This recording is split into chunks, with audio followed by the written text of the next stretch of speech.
evening. Welcome to The Big Story. I'm Regina Lay. I'm Gretchen Ho. And I'm Pauline Verzosa. Tonight's big stories. Officials insist we have not lost Escoda Shoal, even after the BRP Teresa Magbanua had to be pulled out earlier than expected.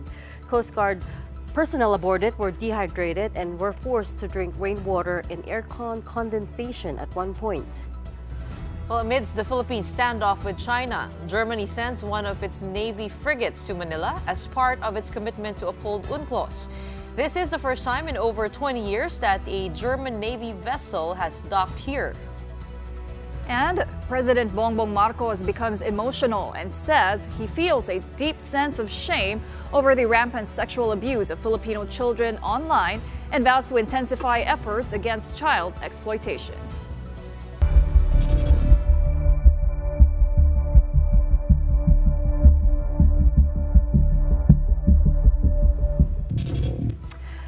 Our big story tonight, the BRP Teresa Magbanua was returned to port after nearly 5 months in station at Escoda Shoal. Now, this comes just days after the latest round of talks between the Philippines and China, where the Chinese reiterated their position that they want the ship out of Escoda Shoal. Now, why did the Magbanua have to leave and what will happen to the currently unguarded shoal? Maricel Halili has this report. Maintain continued presence in Escoda Shoal. This was President Bongbong Marcos's latest instruction after the BRP Teresa Magbanua left its post in the shoal after patrolling for nearly 5 months in the area.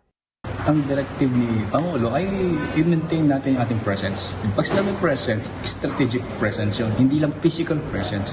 I just want to make clear of that, na hindi yung presence natin magpapadala tayo sa barko, hindi yun. Days before the Teresa Magbanua returned to Palawan, Chinese officials reiterated their position during the second bilateral consultation mechanism meeting that they want the Magbanua out of the Escoda Shoal. Did the Philippines capitulate to China then? We have not lost anything. We did not abandon anything. Escoda Shoal is still part of our exclusive economic zone. We can deploy vessels anytime we like. We can go there anytime we like. We did not withdraw. And hindi rin ito yung naging nakasunduan during the last BCM. Baka akala kasi ng ating kababayan ay bumigay tayo, no? In fact, hindi. Nagmatigas tayo during the meeting sa Beijing. Our DFA stated that our presence will be maintained in the shoal. So it's not a withdrawal. Tariela said the commandant decided to retreat to attend to the medical needs of some troops and due to bad weather, which he says the Chinese ships also had to contend with. Kung anong pinagdaanan natin, yun din ang pinagdadaanan nila. Regarding sa malalaking alon, malakas na hangin, malakas na buhos ng ulan, this is the same thing that they have experienced. Lopez also stressed that pulling out BRP Teresa Magbanua is not cause for concern.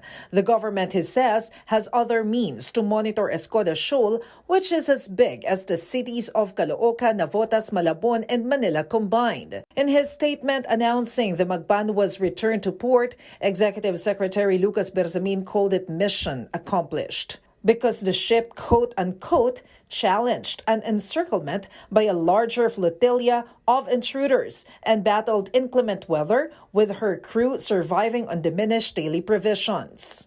But for defense analyst Jose Custodio, there's a danger in leaving Escoda Shoal unguarded. If it's part of a replacement process, it shouldn't be a problem sa atin, no? That is important, because if not, it will repeat the mistakes of Scarborough Shoal, wherein the Pinoy administration withdrew the vessel thinking that the Chinese would act in good faith. Instead, the Chinese stayed permanently na, and they've been there since 2012. The reclamation would take 4 years. Kung mawala ba tayo ng isang araw, 2 araw, 3 araw, isang linggo, makakagawa na sila ng runway, right? It doesn't go that way. Based on the latest monitoring by the Philippine Coast Guard, there are 11 Chinese militia vessels at Escoda Shoal. And following the president's directive, the PCG says the BRP Teresa Magbanua's replacement is already on its way to the shoal. For News 5, Maricel Halili, We Are One News. Now, just how dire was the situation of Philippine Coast Guard personnel aboard BRP Teresa Magbanua that the vessel had to be pulled out to save them? Brian Basa tells us in this report.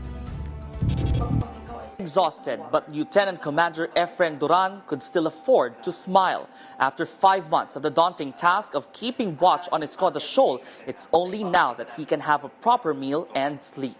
He recounts life at sea aboard the BRP Teresa Magbanua. They were 63 personnel in total, assigned to monitor activities in Sabina or Escoda Shoal since April. Duran saw everything 24 hours a day, 7 days a week, including that time a China Coast Guard vessel rammed the BRP Teresa Magbanua multiple times on a Saturday, August 31st. Before and after that incident, tension was thick around disputed waters, with Chinese ships watching their every move. Aside from that, provisions were running out. Food and water became harder to come by the longer they anchored, with Beijing blocking resupply missions in Escoda.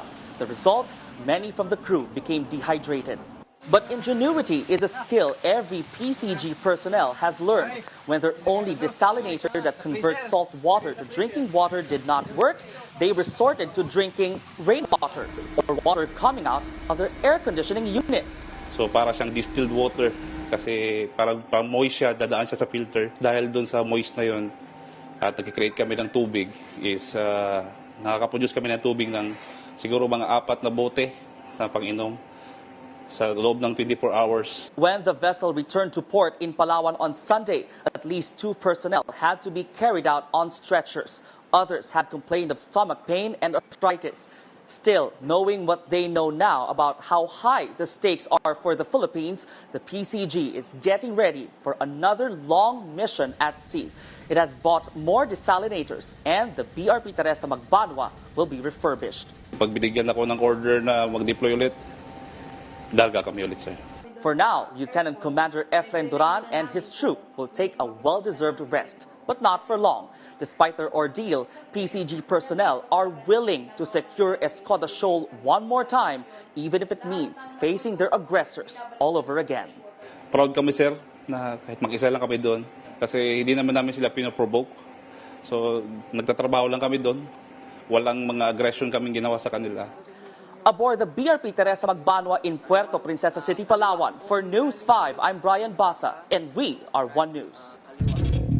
The country's allies are certainly making themselves heard over this issue. For the first time in more than 20 years, 2 German Navy ships have sailed to Manila for a port of call. The German frigate Baden-Württemberg and the replenishment ship Frankfurt Aman are docked in Manila Harbor as we speak as part of their Indo-Pacific deployment this year. They will be here until Thursday, September 19. Both vessels have just passed through the Taiwan Strait, and China has since accused Berlin of heightening security risks in the region.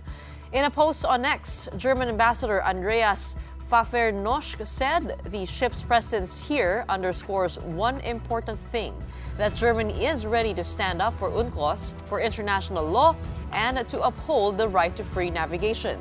He says it also underlines Germany's commitment to a stronger security engagement in the Indo-Pacific. Good morning, everyone. I'm standing in Pier 15 in Manila Port, and behind me you see the German frigate Baden-Württemberg coming to Manila for the first time in the framework of the Indo-Pacific deployment of the German Navy. This is our strong commitment to the international rules-based order and our solidarity with our Filipino friends. So mabuhay, welcome to Baden-Württemberg and her crew. Well, what does it mean that the Magbanua had to leave Escoda? Let's try to get some answers. We have with us tonight Maritime security expert Ray Powell. He is, of course, also the director of Sea Light, a maritime transparency project of the Gordon Yacht Center for National Security Innovation at Stanford University. Ray joins us live via Zoom. Hi, Ray. How are you? Hi, Regina. How are you?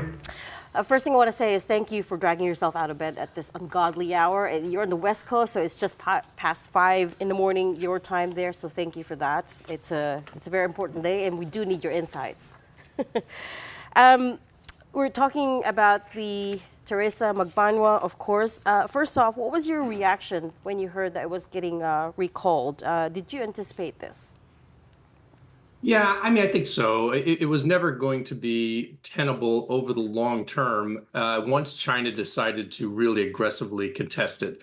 So, the issue that the Philippines had at Escoda Shoal was simply one of mass. The Chinese are able to send dozens of ships, as you have seen already in the past, to essentially quarantine the Teresa Magbanwa, excuse me.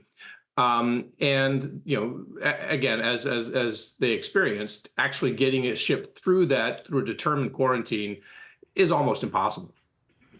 The officials are obviously all taking pains to insist that we have not lost anything at this point, that no feature has been lost, that this isn't a capitulation to China.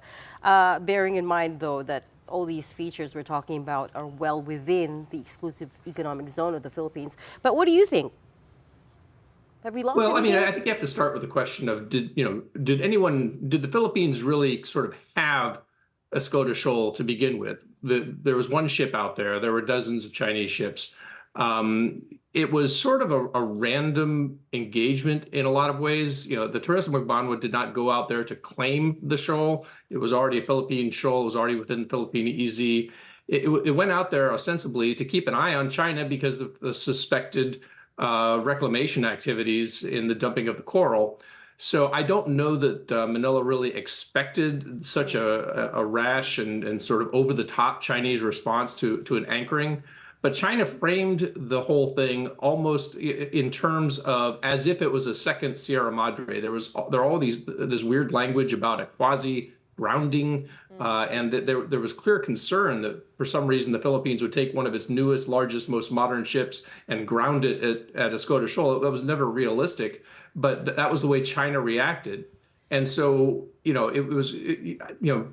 this was one of those things that sort of happened. I don't think either side ever really expected. China used it as a pretext to escalate.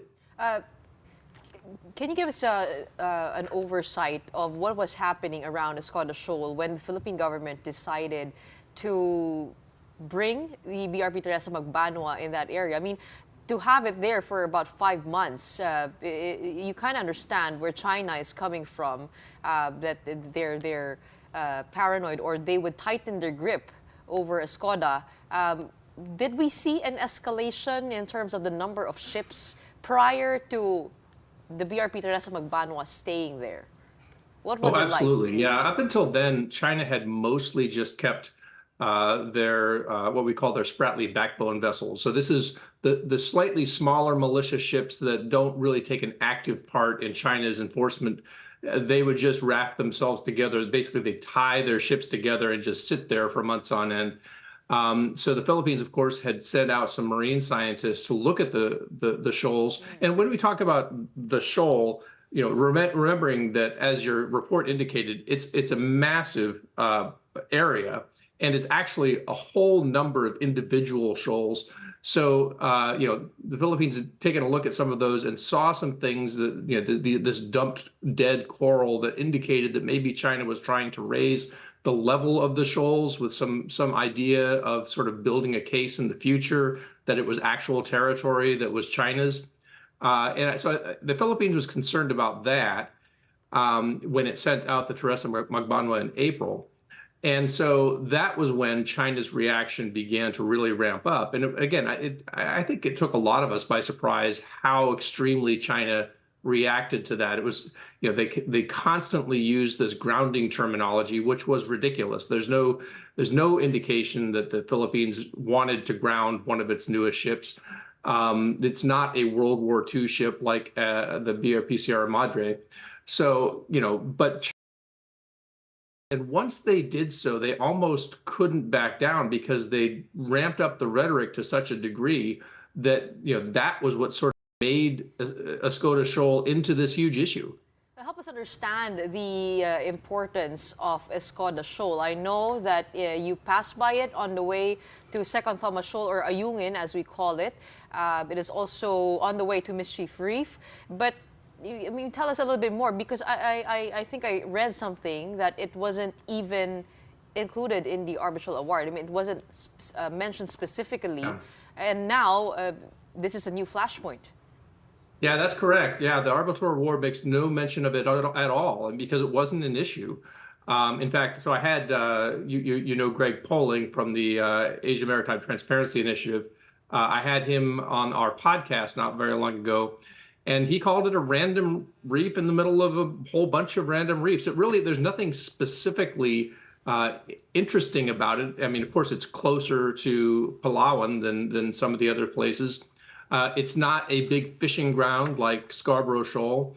It doesn't have a Philippine outpost on it like Ayungin Shoal. So it is kind of, you know, it was kind of sort of an accidental confrontation over a relatively insignificant piece of, you know, West Philippine Sea oceanography. I mean, there's just not that much that's interesting about it. Except for the fact that the Teresa Magbanwa, once it anchored there, generated this huge Chinese response. I did listen to part of that podcast where you had Greg Polling on, and one other thing that he said that was interesting to me was that he doesn't believe that there's legal land reclamation going on, and he says there's no evidence of it. Is that the case, do you think? Well, so all there is essentially this dumped coral, right? And to this day, I don't think anybody knows why it's there. You know, it may be, and in fact, you know, sort of, this would be my guess, and it's just a guess, that perhaps China was dumping coral there just as an effort to raise the level of the reef so that sometime in the future they could claim it as territory.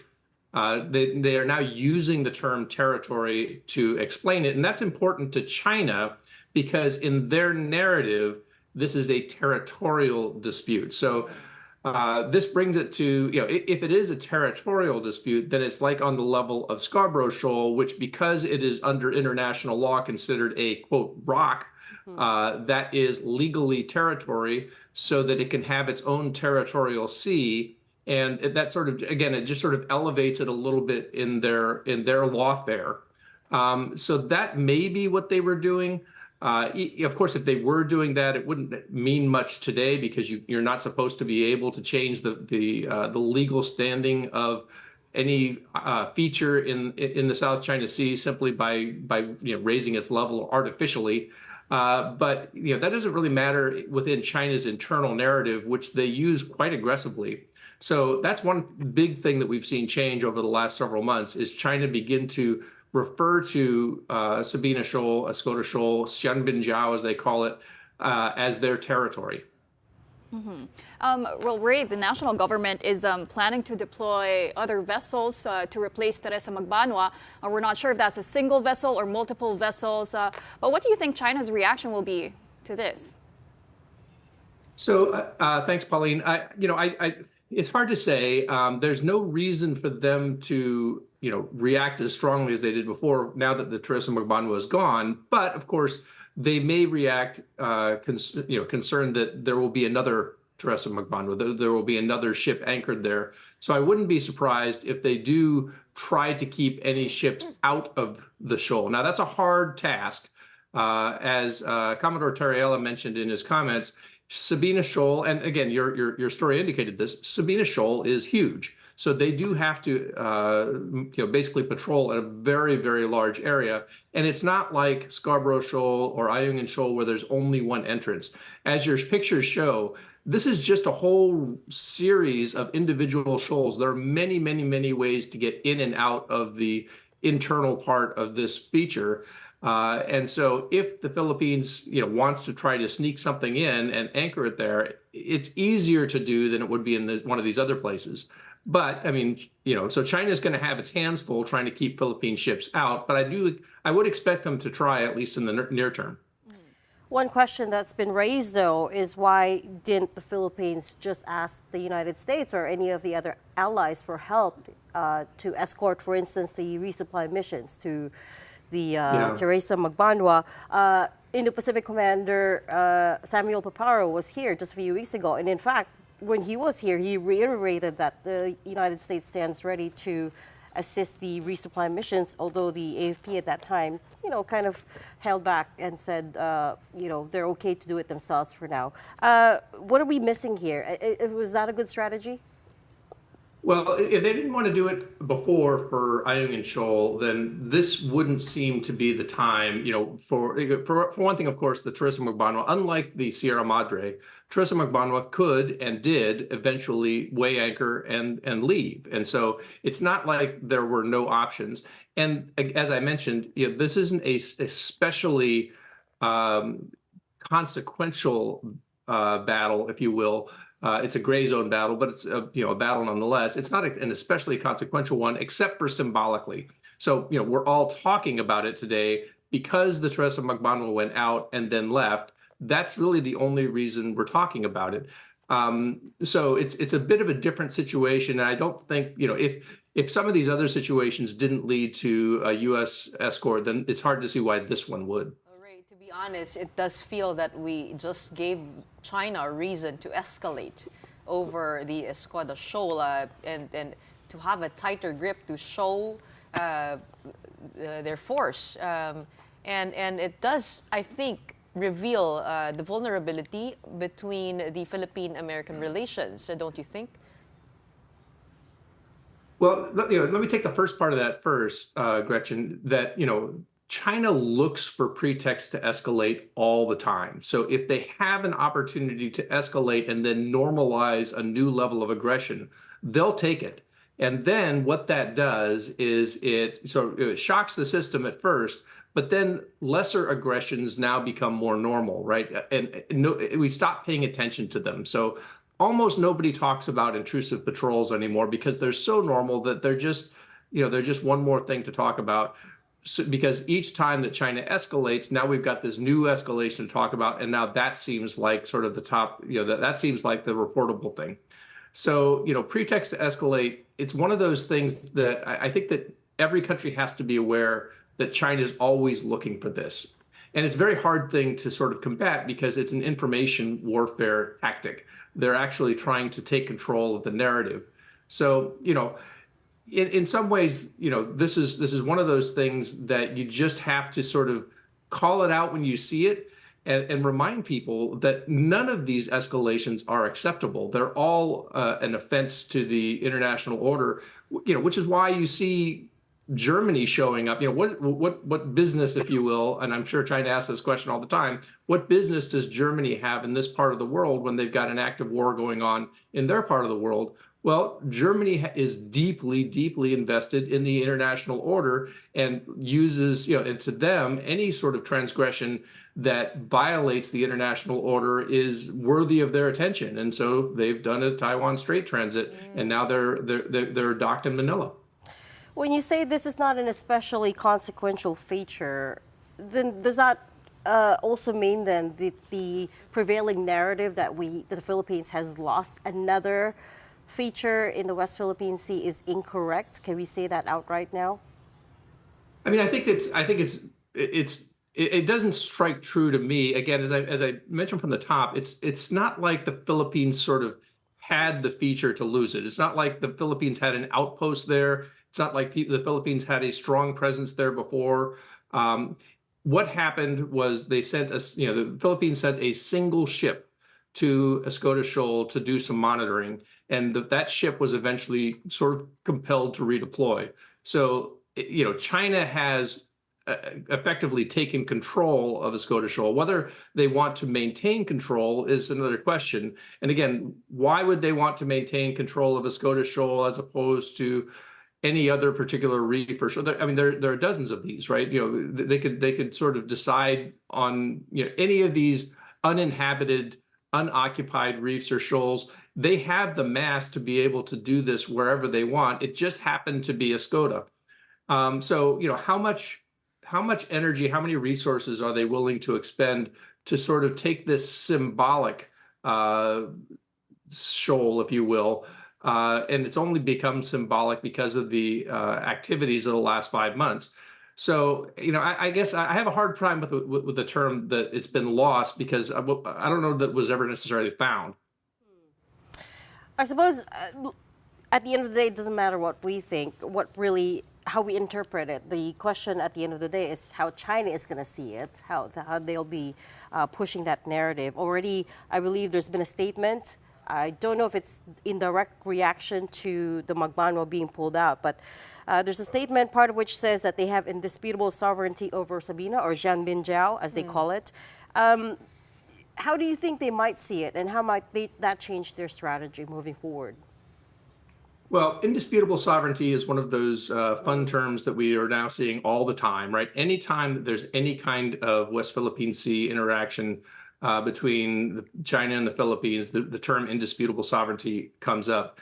And it's usually indisputable sovereignty of fill in the blank feature and, quote, relevant waters or adjacent waters, which is a very inexact term, which means whatever they want it to mean at any given time. So this is part of their narrative warfare, and they're trying to, once again, normalize this idea that no serious entity or individual or country disputes China's sovereignty. And of course, everybody disputes China's sovereignty, or some more loudly than others. Some more, some ASEAN countries try to sort of pull their punches and are more muted, but they all dispute China's sovereignty. But China is using this narrative as a part of a long-term narrative warfare strategy to sort of shout down anyone who would dare to oppose them. And so that's how, again, Escoda Shoal has become a great symbolic fight, much more than a consequential strategic or military or even operational fight. I forgot to ask this at the top. Give us some context into that whole 5 months timeline, though. Was that longer? Some officials we've spoken to are saying that the vessel was pulled earlier than expected, but 5 months to me sounds a little bit of that's a long time, isn't it? I mean, it's a pretty long time. I mean, when China sends its Coast Guard ships out on patrols, they usually go out for 45 days. So it is a long time to be out to sea. And again, ships have to be maintained, even if you don't run out of water, which is what happened. You can run out of a lot of other things, and your ship can begin to wear down, and you can't do everything. You can't resupply maintenance tasks. Eventually you have to get back to port. So this was always going to be a problem at some point. The ship could not stay there indefinitely. So it is a long time. And much longer than most Coast Guard ships go to sea. Now, it was able to stay out there so long because mostly it was just anchored. It wasn't using fuel, for example. It was just sitting there. But it's still a long time to be out to sea. And, eventually, I think what the Philippines ran into was the combination of the sort of the blockade and bad weather, because, bad weather means you might not be able to bring in a helicopter even. So, if you need water, you can bring that in by helicopter. But if the helicopter can't land because of bad weather, then you're kind of out of options. Given the location of the Escoda Shoal on its way to Ayungin, this will definitely challenge future resupply missions to the BRP Sierra Madre. And it kind of baffles me also how we can have a different situation over at Escoda compared to Ayungin Shoal, where we have a provisional agreement. I mean, what's changing here in terms of Chinese tactic? So I think the fact that the Teresa Magbanwa could and did eventually sail away helps explain that, right? So the thing about the Sierra Madre is China recognizes that in the end, the only option for the Philippines is to, if they can't actually resupply the Sierra Madre, then people actually start dying, right? Because there's no way for them to get food, water, things that they actually have, medical care. And in fact, you've seen these medical missions erupt into confrontations in the past recently. And so I think what China recognized is, if it wasn't willing to essentially lay siege to the Sierra Madre and force people to choose between essentially their own lives and some kind of arrangement, then they needed to make an arrangement, or else that would become an extremely bad scene. Whereas with the Teresa Magbanwa, they could always just look at the Philippines and say, look, there's the door. You can leave anytime you want. We're not going to stop you from leaving. And so, that's something that obviously the Sierra Madre, as a grounded vessel that is not seaworthy, can't do. That's interesting. So I think maybe the narrative is not that the Magbanwa was recalled much earlier than expected, but that actually it's been out there much longer than normal, right? 45 days is what you were saying. Yeah, I don't know that they expected to be out there for 5 months. Honestly, I mean, it was, once again, it was in a lot of ways, this was an accidental confrontation. I'm not sure anybody expected to see this level of a Chinese response to its deployment. Again, it didn't feel like an especially threatening thing for it to go out there and drop anchor. But once China ramped up its rhetoric and its quarantine, then that's where we ended up. Well, that's what people are saying, that the risk of accidental confrontation is a lot higher now with all of these features. Did you have one last question? No, to be honest, it feels like taking a look at, if you compare it to playing chess, we tried to move and we were cornered there and we had to put our piece back. That's what it feels like the Philippine government experimenting on what they can do to fortify the claim over the Escoda Shoal. We weren't really sure how to keep the Teresa Magbanwa there, and we had to turn back. Yeah, I think, what would have, probably had the Philippines sort of thought this all the way through and done all the war gaming, it might have been able to foresee this. I think this is probably a real learning experience for the Philippine government overall, as far as, how it needs to sort of game these things out and see what the end state might end up being if they take this move or that move. You can't anticipate everything, but this is one of those things that I think, a healthy government will learn. They'll learn from this. That is a very steep price for such a lesson, but Correct. We're going to have to leave that there for now. Again, thank you so much for joining us at, especially so early your time. We're going to have to leave it there. Maritime security expert Ray Powell, Director of Sea Light as well. Always great to see you. Well, up next, the Bureau of Customs and Agriculture Department confiscates onions, carrots, and cigarettes worth over 136 million pesos in Subic. We'll discuss this and more with BOC spokesperson attorney Vincent Philip Maronilla when the big story returns.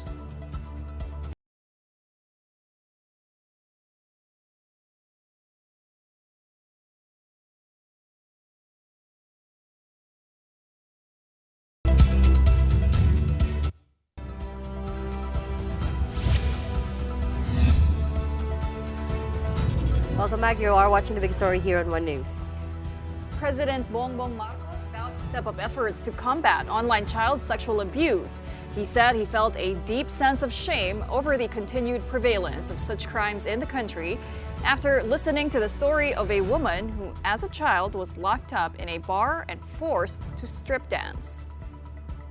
I could not help but shed a tear to try to have to relive the suffering that she went through, and to think how many other children are, even as we here sit in this fancy hotel room, eating our fancy food, continuing to suffer the same fate. For the Philippines to now be considered the epicenter of, let us not shorten it into a clinical term of SAEC. It is sexual abuse and exploitation. We must do more. For us to allow this to happen in our country brings to me an overwhelming sense of shame, because being in government, being in public service, we are not doing enough. We must do more. Marcos was speaking at the 2024 National Summit Against Online Sexual Abuse or Exploitation of Children, or OSAEC, in Makati earlier today. OSAEC figures show that 1 in every 100 Filipino children is victimized by abuse, a statistic that President Marcos called as appalling. The majority of them are victimized or trafficked by either their parents or relatives. Worse, one study partly conducted by De La Salle University found that minors exposed to such violence in their early years grow up committing such abuse themselves and perpetuating a vicious cycle. Police say they've been able to rescue 1,099 victims from 2022 to July 2024, but the government recognizes that's just the minority. At today's event, Marcos also called on various agencies to remain committed to protecting children and vowed to strengthen the criminal justice system to make sure perpetrators pay for their crimes. I have said it before, I will say it again. This administration will do everything we will spare no effort to combat these heinous crimes against our children. We cannot even begin to imagine the horrors that they faced. It's not their burden to carry alone. The entire government is with you. We hold your hand and walk along the arduous path towards healing and recovery.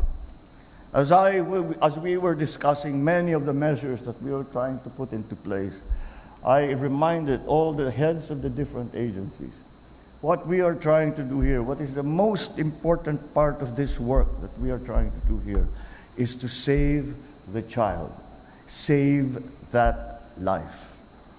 That should be always our primary consideration, because life, when taken away, never be returned.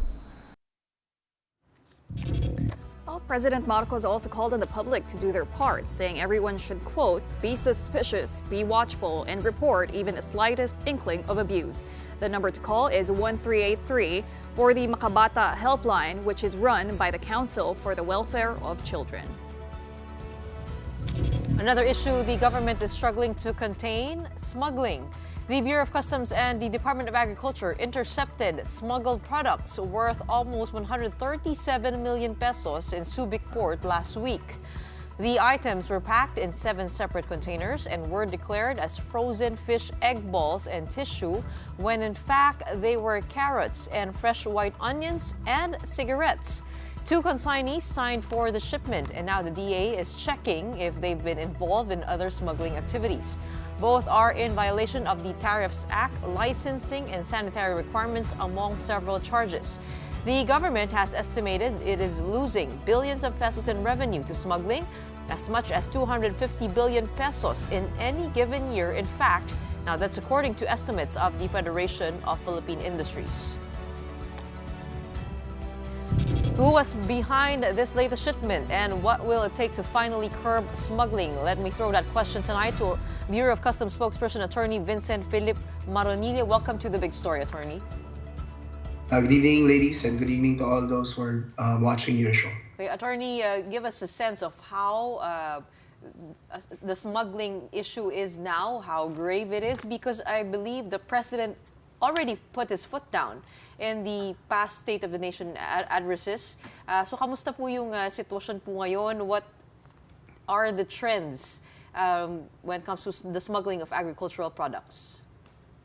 Well, we're still experiencing some unscrupulous importers who are using the scheme of misdeclaration.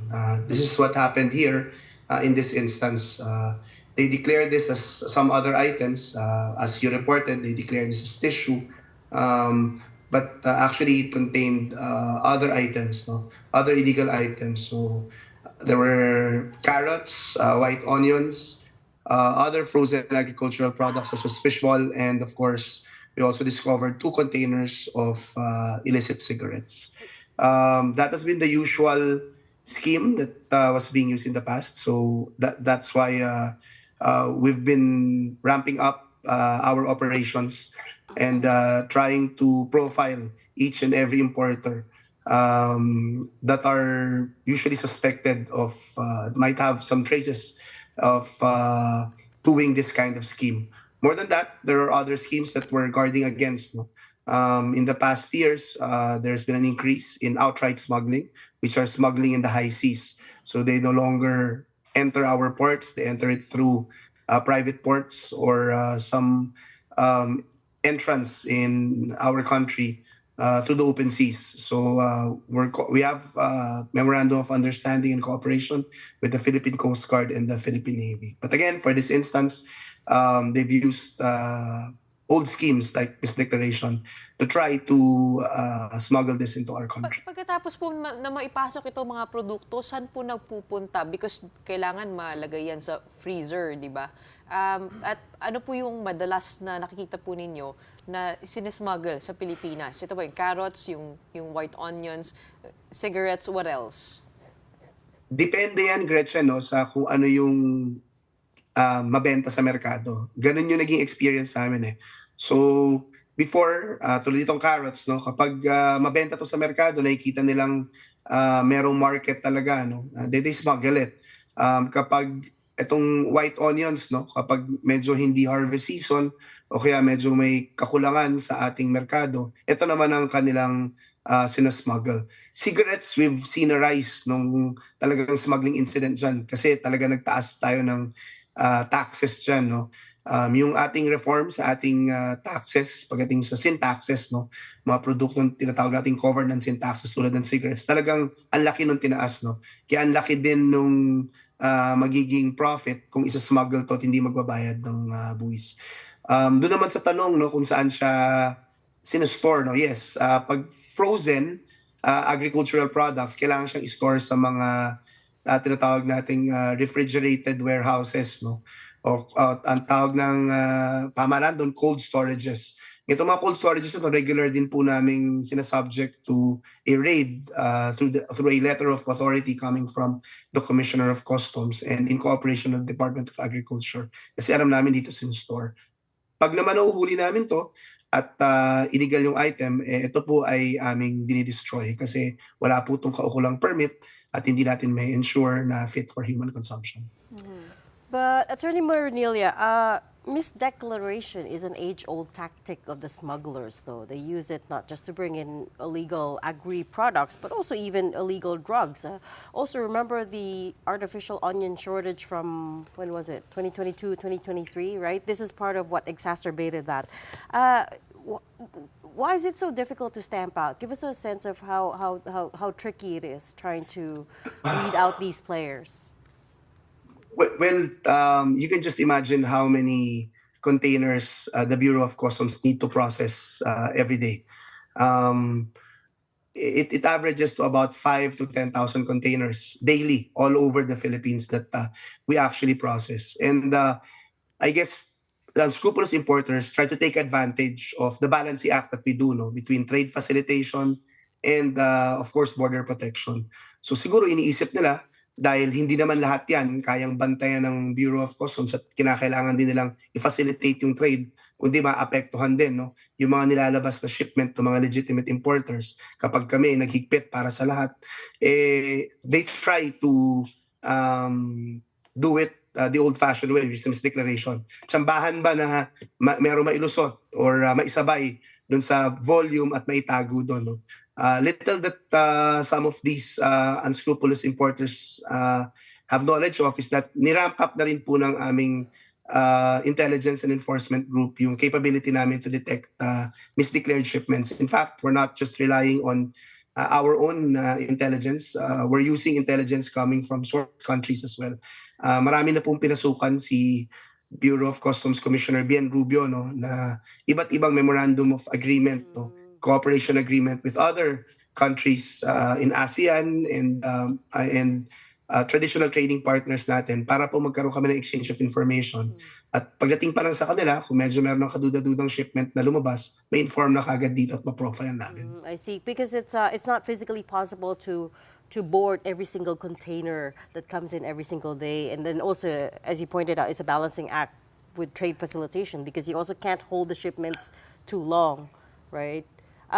Yes, this because if we do that, we affect the other legitimate importers who's trying to also cut costs. No, otherwise their costs are going to go up, prices are going to go up, and of course congestion in the ports might also happen. I see. It also affects the legitimate importers, as you said, and then subsequently affecting market prices. But this latest shipment from Subic port, the one that was seized, worth 136 million pesos. Where was it? Where did it come from?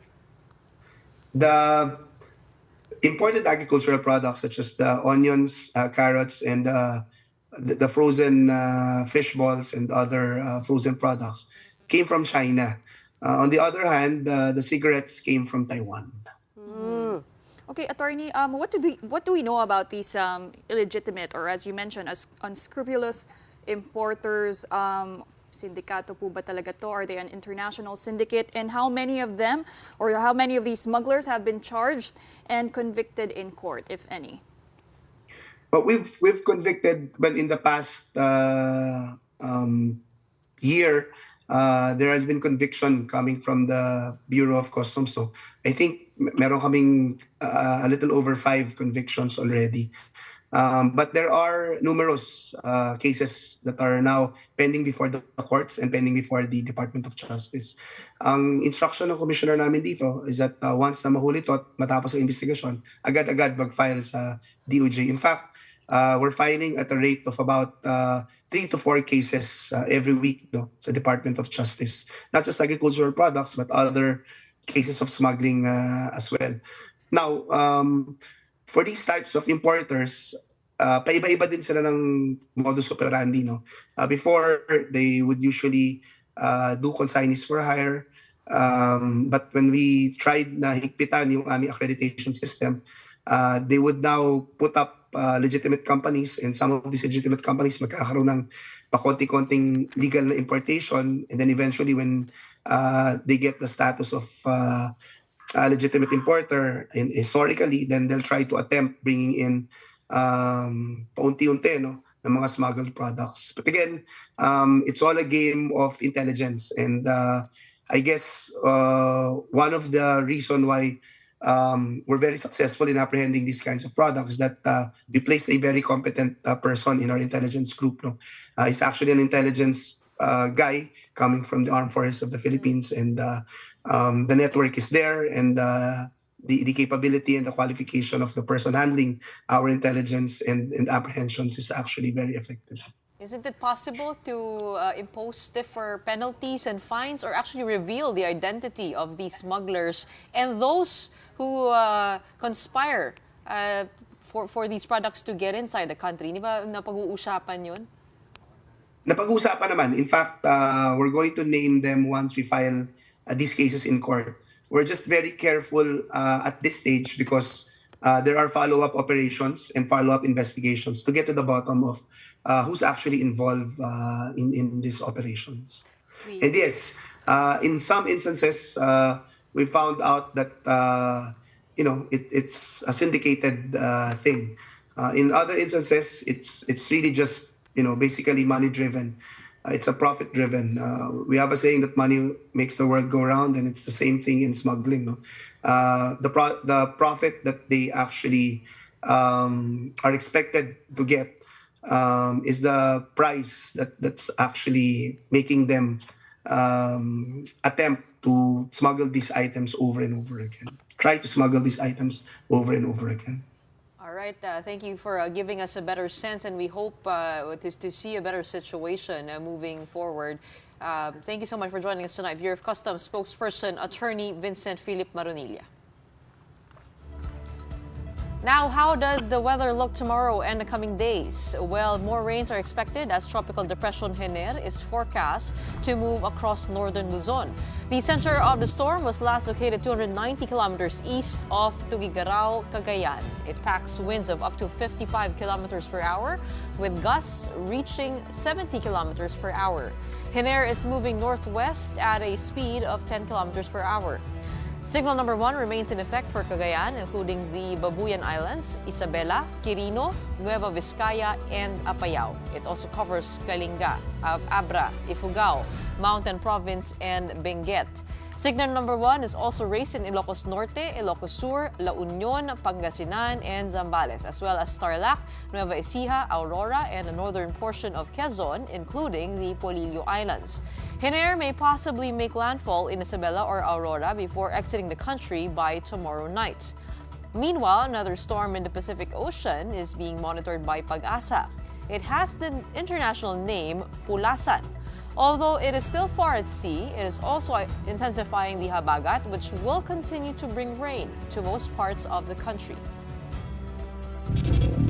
And before we go, here is our big picture tonight. And they are worth mentioning as they had a big night at the 76th Primetime Emmy Awards. It's the cast and team behind the Japanese period drama Shogun. Aside from winning a record 18 Emmys, Shogun also had a total of 25 nominations. Now, the show's main actors also brought home their first Emmy Awards. Hiroyuki Sanada for Best Actor in a Drama Series and Anna Sawai for Best Actress. She is also the first Japanese actress to win an Emmy. Shogun was also named Best Drama Series. haven't seen it. I haven't That's seen good the to show see. either. I but- tried to see, but they say it's like the Asian Game of Thrones. Okay, great. Well, I was just gonna say it's good to see a lot of Asian faces on that I Emmy know, stage, I right? know. Like the ceiling has well and truly broken, folks. I feel accepted. So it's not too late for you.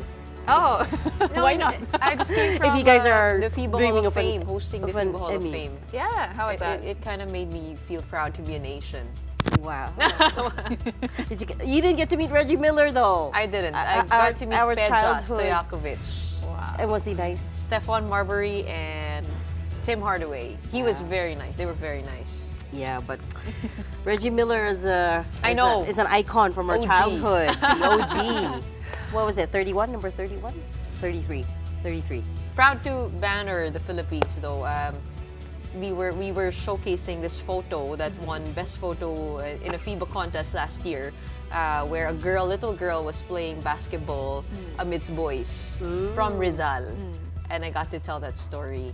So the Philippine story in basketball. Very nice ending. Well, it's always great to put a spotlight on the Philippines, but for tonight, that's our show. And Asia, of course. And Asia. We are One News, all sides, all the time. Thanks for tuning in. Have a good night.